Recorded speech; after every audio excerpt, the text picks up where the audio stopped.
শরীয়তের ফয়সালা মুসলমান, যদি কোনো কুঁয়ারি লড়কে জেনা করে আর শরীয়তের যদি তাকে শাস্তি দেন, তাহলে নবী বলেছেন, আল্লাহ বলেন তাকে 100 কোড়া মারতে হবে রে মুসলমান, 100 কোড়া মারতে হবে।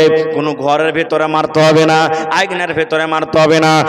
আজকে যেমন আপনাদের ফাঁকা মাঠে ঈদগাহের মাদ্রাসার ভিতরে জালসা, 2 গা 3 গা 4 গার মানুষের এসেছেন, এই 3-4 গার মানুষ এরকম ভাবে একটা বড় মাজমাকে আপনি জমা করেন, 100 200 300 500 যত বেশি মানুষ হবে, আল্লাহর কোরআন বলছেন এবার সমস্ত মানুষকে এক জায়গাতে জড়ো করে ওই যারা জেনা ব্যভিচার করে তারাকে 100 কোড়া মারতে হবে, 100 কোড়া মারতে হবে, আর একটা জামাতের সামনে তাকে মারতে হবে। কিন্তু এখন এটা কাজ করা হয় না। এখন কেমন ভাবে কোড়া মারা হয় যেন পড়োশের লোক জানতে না পারে, যেন গ্রামের লোক জানতে না পারে। ভুল করেছিস, চল আইনের ভিতরে তোকে মেরে দিব, ঘরের ভিতরে তোকে মারবো, গোহেলের ভিতরে তোকে মারবো, যেন দুনিয়ার কোনো মানুষ জানতে না পারে। আল্লাহর কোরআন বলছে রে দুনিয়ার মানুষ জেনা হয়েছে, কুঁয়ারি লড়কি জেনা করেছে। আল্লাহ নিজে বলছেন কোরআনের ভিতরে, দেখবেন সূরা নূর খুলে দেখবেন যে একটা মজলিসের সামনে তাকে কোড়া মারো, আর আজকে আমরা ঘরে লুকিয়ে লুকিয়ে কোড়া মারছি, এর নাম কিন্তু আল্লাহর ডর নয়। আল্লাহ রাসূল বললেন, ওরে আমার সাহাবীরা শুনে নাও, এ মায়ের জেনা করেছে রে, তাকে রজম করো, সে বিহাদারি আছে তাকে রজম করো। কেমন করে রজম করতে হবে? এই মাঠে ময়দানে নিয়ে চলে যাও। যেমন আজকে আপনাদের মাঠ আছে, ময়দান আছে, বড় বড় মাঠ আছে। আল্লাহর নবী বললেন মায়েজকে তোমরা ওই ময়দানে নিয়ে চলে যাও, আর সবাই এখানে করে ঢাল নিয়ে নাও, সবাই একটা একটা করে পাথর নিয়ে নাও, এরকম ধরনের ঢাল পাথর নিয়ে নাও, আর দিয়ার করে মায়েজকে তোমরা মারো, মায়েজকে তোমরা মারো। কতক্ষণ মারো? ওরে সুবহানাল্লাহ, আল্লাহর বিধান দেখেন মুসলমান। এবার নবী বললেন মায়েজকে মারো, মায়েজকে মারো। কতক্ষণ মারো? যতক্ষণ পর্যন্ত মায়েজের জান না চলে যাবে, মায়ের যতক্ষণ মরে না যাবে, ততক্ষণ পর্যন্ত তোমরা মারতে থাকো। এই কিছুদিন আগে মোবাইলে আপনারা দেখে হইবেন, এই 1-2 মাসের ঘটনা। এইদিকে একটা দেশ আছে, দেশটার নাম কি? সুবহানাল্লাহ, জেনা ব্যভিচার করেছিল, আর জেনা ব্যভিচার করার পরে আল্লাহুস সামাদ স্বীকার করেছে, আর সবাই মিলে ওকে পাথর দিয়ে মেরে মেরে মেরে শেষ করে দিয়েছে, যেখানে ইসলামী হুকুমত আছে। আল্লাহুস সামাদ কিছুদিন আগে আপনারা দেখেছেন। ভাই মুসলমান, এবার চলে গেলেন মজলিসে, এবার মায়েজকে ঢাল মারতে লাগলেন। আপনারা যেমন আজকে জালসা শুনতে এসেছেন, সাহাবায়ে কেরামের জামাত কিন্তু এক জায়গাতে হয়ে গেল। মায়েজকে ঢাল মারতে শুরু করলো, এমন থেকে কে পাথর মারে, ওমন থেকে কে ঢাল মারে, আর মায়েজ বলে আল্লাহ আল্লাহ আল্লাহ। কি হবে? আল্লাহ তুমি আমার গুনাহ মাফ করো। ঢাল মারছে, চোখ দিয়ে ঝরঝর ঝরঝর করে পানি ঝরছে, কিন্তু পালিয়ে যায় না। কেন পালিয়ে যায় না? আল্লাহ যদি আমি ঢাল থেকে পালিয়ে যাই, আর যদি ইট খাওয়া থেকে পালিয়ে যায়, পাথর খাওয়া থেকে পালিয়ে যায়, আল্লাহ জি তাহলে জাহান্নামের আগুন আমাকে পড়তে হবে। দুনিয়ার আযাব আল্লাহ সহ্য করতে পারবো, কিন্তু জাহান্নামের আযাব সহ্য করতে পারবো না।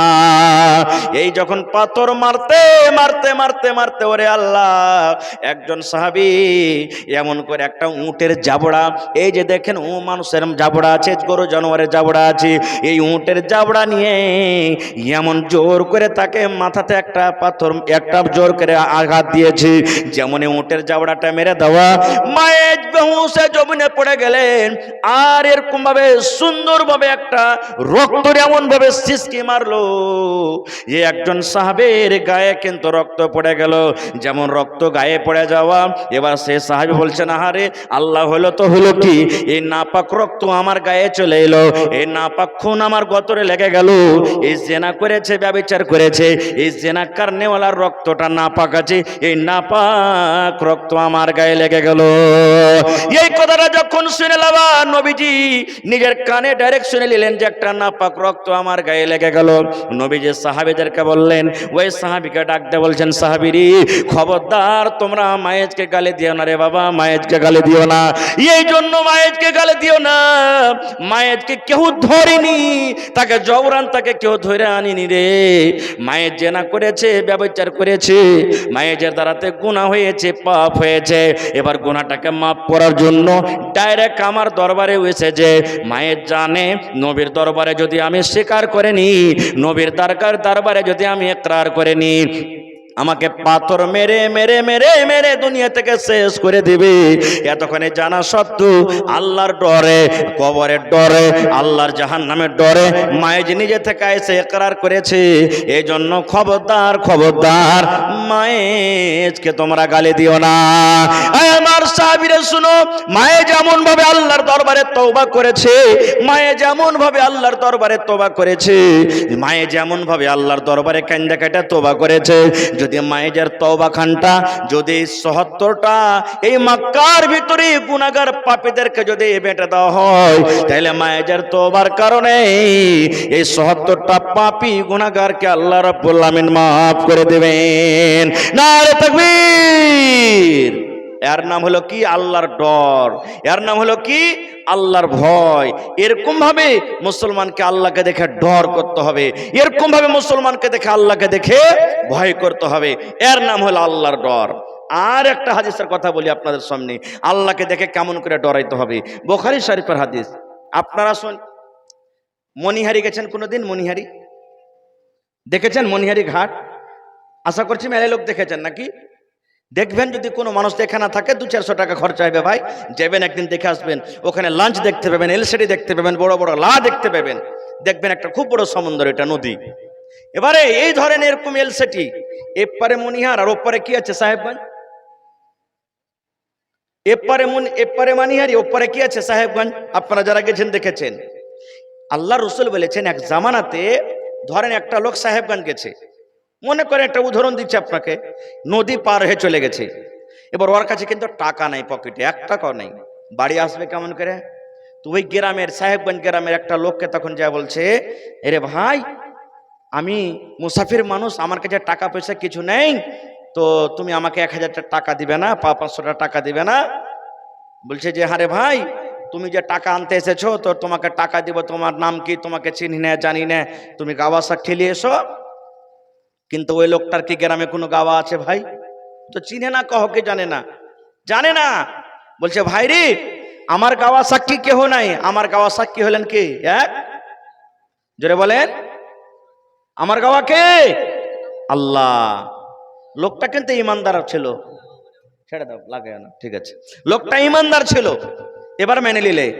এবার তখন ওই লোকটা বলছে, আচ্ছা ভাই, তুমি গাওয়া তো আনতে পারলে না, কোনো গ্যারান্টার নিয়ে এসো।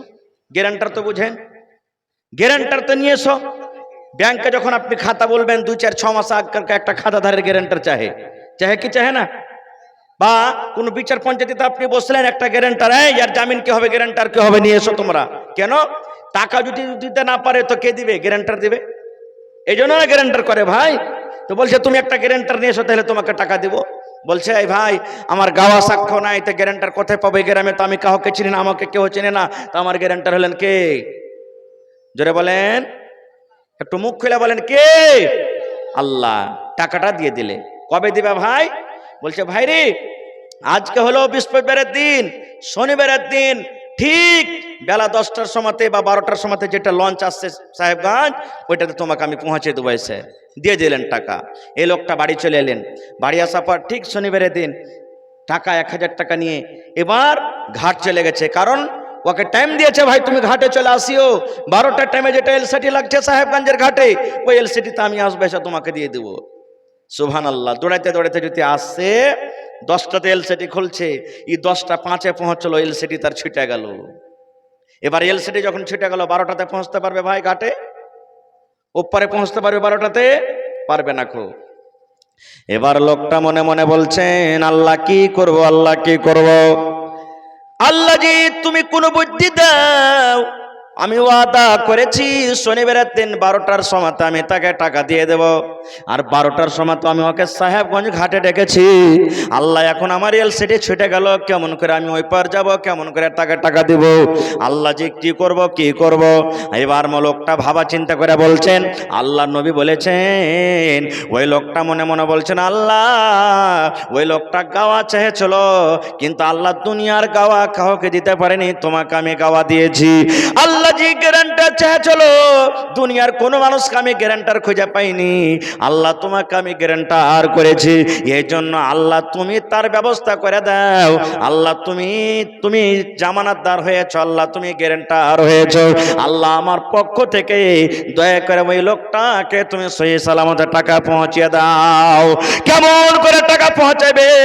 নবী বলেছেন, লোকটা চলে গেল বাঁশবাগানে যাওয়ার পর একটা চুঙ্গা কাটলো। চুঙ্গা বুঝেন না? চুঙ্গা বুঝেন? মাছ মারেননি আপনার এলাকাতে? চুঙ্গাতে লাগিয়েছি ভাই, বাইমের মাছ খুব মেরেছেন নাকি? সুবহানাল্লাহ। চোঙ্গাতে একটা চোঙ্গা বানা হলো। লোকটা একটা চোঙ্গা বানিয়ে নিলেন। এবার 1000 টাকা, যেটা টাকা ধার নিয়েছিল, ওই টাকাটা সুন্দর করে পান্নিতে কাপড়ে বেড় দিয়ে চোঙ্গার ভিতরে ভরে দিলেন। আল্লাহ রাসূল বলছেন, চোঙ্গাকে সুন্দর করে জাম করে দেওয়া হলো। এবার চোঙ্গাটা নিয়ে বিসমিল্লাহ বলে সমুদ্রে চালিয়ে দিলেন। আর চালিয়ে দেওয়া বলছে, আল্লাহ তুমি হলে গ্যারান্টার, আমি যদি টাকা না দিতে পারলে আল্লাহ তোমাকে দিতে হবে। এটা তোমার পরে আমার বিশ্বাস আছে, আল্লাহ তোমার পরে আমার ভরসা আছে। আল্লাহ, কারণ আমি যদি তার সময় মতন টাকা না দিতে পারি, এটা আমাকে মুনাফিক বলা হবে, আর মুনাফিকের ঠিকানা হলো জাহান্নাম।